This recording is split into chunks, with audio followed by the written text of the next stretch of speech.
بسم اللہ الرحمن الرحیم۔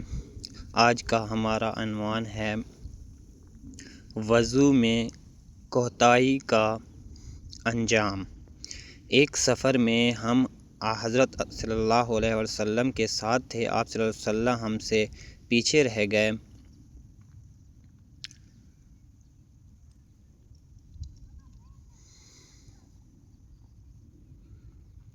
جب عصر کا وقت ہوا تو ہم جلدی وضو کرنے لگے اور پاؤں اچھی طرح دھونے کے بجائے بس ہلکا سا دھو رہے تھے۔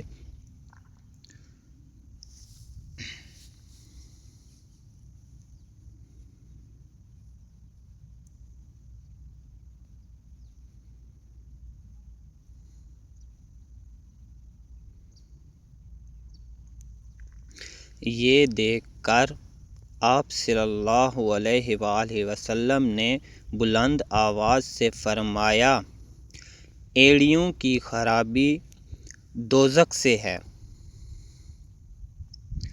آپ صلی اللہ علیہ وسلم نے یہ بات 2 یا 3 مرتبہ فرمائی۔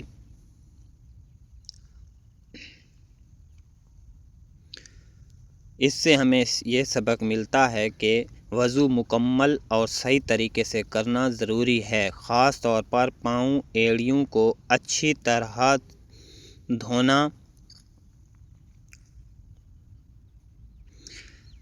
صحیح بخاری شریف کی